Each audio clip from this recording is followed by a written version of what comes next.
Operasi tangkap tangan Bupati Kolaka Timur yang juga kader Nasdem oleh KPK dapat sorotan dari Sang Ketua Umum Surya Paloh karena dinilai drama. Bahkan Paloh meminta fraksi Nasdem di Komisi 3 DPR untuk memanggil KPK soal prosedur OTT.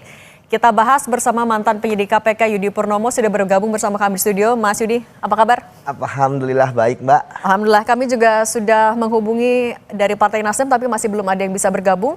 Mas Yudi, ada 2 poin yang tadi disoroti oleh Surya Paloh. Pertama adalah OTT yang drama, kemudian meminta kadernya di DPR untuk memanggil KPK. Kita ke drama dulu. Apa tanggapan Anda ketika terminologi OTT itu dipermasalahkan kemudian dibilang drama?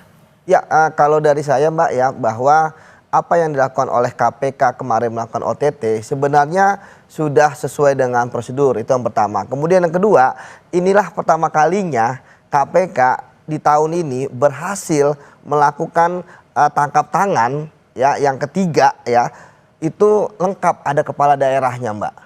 Sebelumnya kita tahu di OKU, ya, hanya kepala Dinas PUPR dan yang lainnya. Kemudian yang paling tinggi, ya, kemudian yang terakhir di Sumatera Utara hanya kepala Dinas PUPR juga gitu, ya, Topan Ginting. Artinya ini saya pikir inilah yang menurut saya inilah yang dinamakan dengan OTT karena ada penyelenggara negara yang paling tinggi di daerah yaitu bupati seperti itu. Nah, terkait dengan apa statement dari Pak Surya Paloh, ya, terkait dengan drama, memang saya ingin menyoroti terkait dengan OTT ini teknisnya, Mbak. Karena kemarin pun saya melihat, ya, bahwa ketika OTT masih berlangsung kan sudah ada statement-statement dari pimpinan KPK termasuk, ya, bahwa OTT ini kan terkait dengan Bupati Kotim, ya, di mana ternyata beliau belum dilakukan penangkapan oleh KPK dan kemudian kan kita lihat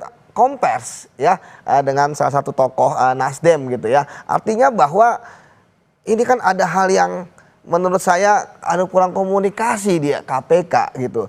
Harusnya ketika tim masih di lapangan melakukan proses tangkap tangan, ya, saya pikir harusnya sudah belajar dari kasusnya Harun Masiku.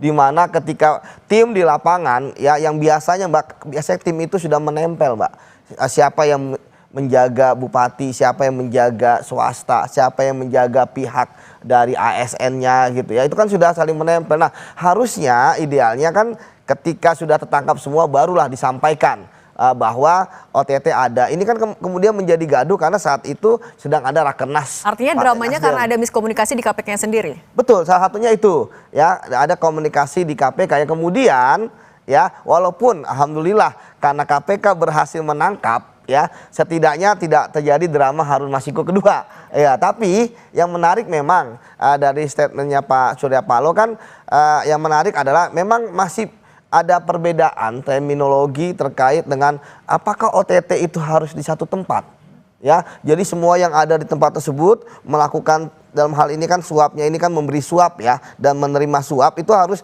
ada uangnya, ada pelaku-pelakunya dan kemudian apakah pelaku di tempat lain tidak bisa ditahan, itu bisa, Mbak, ditangkap. Dan saya pun dalam pengalaman saya beberapa kali melakukan OTT, memang biasanya yang menyuruh melakukan itu tidak berada di tempat. Tetapi kita tahu bahwa peristiwa OTT itu, ya, itu adalah satu kesatuan yang utuh antara terjadinya peristiwa pidana sehingga ketika di suatu tempat ada terjadinya suatu peristiwa pidana suap menyuap, maka siapa yang turut serta di situ, siapa yang menyuruh melakukan itu juga bisa dilakukan penangkapan dengan tadi batas waktunya adalah 1 kali 24 jam. Jadi orang itu mau dimanapun, ya, yang menyuruh untuk kemudian menerima suap dan sebagainya itu tetap bisa diangkut oleh KPK. Nah, berarti kalau dari OTT yang kemarin dilakukan oleh KPK kemudian Nasdem bilang agar kadernya memanggil KPK ke DPR, itu adalah hal yang bisa dimengerti alasannya? Ya, saya pikir kan memang sah-sah saja, ya. Beliau kan adalah ketua umum partai, ya, dan kemudian partainya pun juga sudah ada di Komisi 3 dan memang KPK sendiri kan adalah mitra dari Komisi 3. Tetapi bagi saya ketika ada suatu momentum adanya kasus korupsi, tentu ini kan akan menjadi pertanyaan di publik, ya, kan pasti akan bertanya apakah ini ada intervensi atau lain dan sebagainya. Anda melihat ada intervensi tapi? Ya, kalau ini kan belum dilakukan, ya. Tapi saya pikir saya kenal dengan teman-teman Komisi 3 Nasdem ya. Tentu pasca Pak Surya Paloh pidato, ya saya yakin mereka kemudian akan berdiskusi lagi dengan Pak Surya Paloh ya terkait dengan memanggil KPK. Karena memang Mbak selama ini ya bahwa tidak pernah ya Komisi 3 itu memanggil KPK ketika ada suatu kasus. Biasanya pun hanya terkait dengan mitra saja, apakah terkait dengan pelanggaran, terkait dengan kinerja. Tapi kalau terkait dengan kasus, saya pikir sudah tanda terkutip ada semacam komitmen politik ya dari, karena kan di Komisi 3 juga banyak partai ya. Bahkan yang terakhir kan kita tahu Pak Hasto ya. Pak Hasto aja kan sekjen partai, ya itu bagaimana kan teman-teman di PDIP kan juga tidak reaktif untuk memanggil KPK ya. Padahal posisinya di Komisi 3 partai jumlah anggota fraksinya terbesar gitu. Jadi ya saya pikir ya sebaiknya KPK pun juga sudah menjelaskan ya terkait dengan OTT kemarin kompres ya. Jadi sebaiknya untuk saat ini ya teman-teman di Nasdem ya tidak memanggil KPK, biarkan saja KPK bekerja sesuai dengan prosedurnya. Toh juga tersangka ini kan juga mempunyai hak untuk kemudian ya kita tahu punya pra-peradilan kah, jika kemudian merasa bahwa penangkapan yang dilakukan itu tidak sah karena dia tidak berada di lokasi OTT tersebut. Berarti biarkan langkah-langkah hukum yang diambil. Nah tapi kan kinerja KPK sekarang sedang disoroti dari Pak Surya Paloh, sebelumnya juga Bu Mega menyoroti untuk kasus Hasto. Kalau Anda melihat sebenarnya kinerja KPK sudah on the track kah sekarang?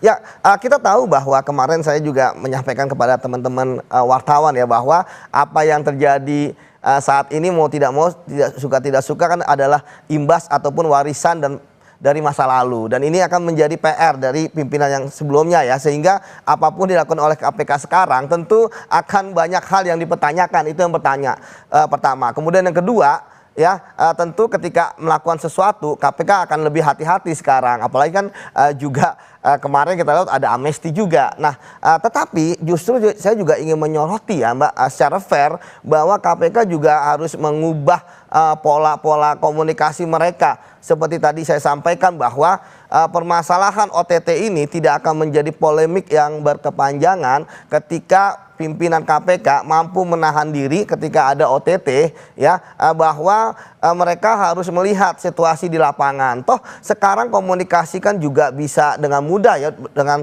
sosial media percakapan ya, misalnya melalui WhatsApp dan sebagainya kepada orang di lapangan. Justru ketika kemarin belum tertangkap ya dan sudah diumumkan ini adalah bupati ya, untung saja kemarin bupatinya muncul gitu ya Mbak, kompers. Jadi tim KPK tidak kehilangan. Kita bisa lihat bagaimana sebelumnya yang Gubernur Kalsel kan akhirnya KPK kehilangan, walaupun kemudian KPK dalam kompres OTT menetapkan sebagai tersangka, tapi kemudian kan di praper akhirnya KPK kalah. Ya. Jadi saya pikir ini juga perlu ada evaluasi dari KPK Mbak, supaya tadi jangan membuka celah ya kritik-kritik terhadap KPK. Sudah benar aja dikritik ya kan, apalagi ada celah seperti itu Mbak. Nah kalau misalnya kita berbicara soal celah tadi, kita juga kembali ke kasus ya Nasdem yang juga meminta agar kadernya memanggil KPK ke DPR.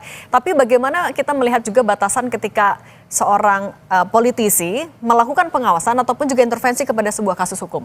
Ya, kalau saya lihat kan memang ini belum sampai ke intervensi ya. Saya lihat pun ini masih mempertanyakan ya terkait dengan OTT yang dilakukan KPK, terkait dengan Pak Surya Paloh kan kalau saya lihat kan masih belum memahami terkait dengan operasi tangkap tangan ya.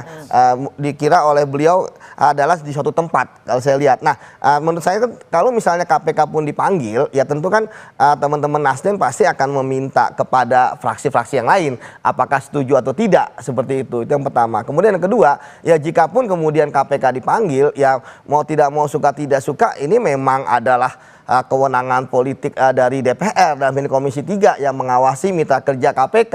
Ya walaupun sekali lagi ya kita ada seperti ada fatsun politik ya Mbak ya, sebelumnya enggak ada kasus korupsi yang besar-besar malah ya kan, termasuk tadi saya katakan sekjen PDIP malah kan Pak Hasto itu memanggil Komisi 3 itu khusus untuk Pak Hasto misalnya memanggil Pak memanggil KPK gitu, nggak pernah ada. Jadi saya pikir ini kan baru statement ya, dan belum ada realisasinya. Seperti saya sampaikan bahwa ya siapa tahu kan ini akhirnya tidak terwujud seperti itu. Tapi ini juga tentu menjadi PR bagi KPK bahwa mereka harus gerak cepat untuk segera menuntaskan kasus ini, dibawa ke pengadilan seperti itu, Mbak. Oke, dan reaksi dari DPR ini juga nanti kita nantikan ya, apakah ya akan ada komunikasi politik untuk manggil KPK atau berhenti sampai di langkah hukum. Terima kasih Mas Yudi Purnomo, mantan penyidik KPK sudah berbagi bersama kami di Kompas Petang. Sehat selalu Mas Yudi.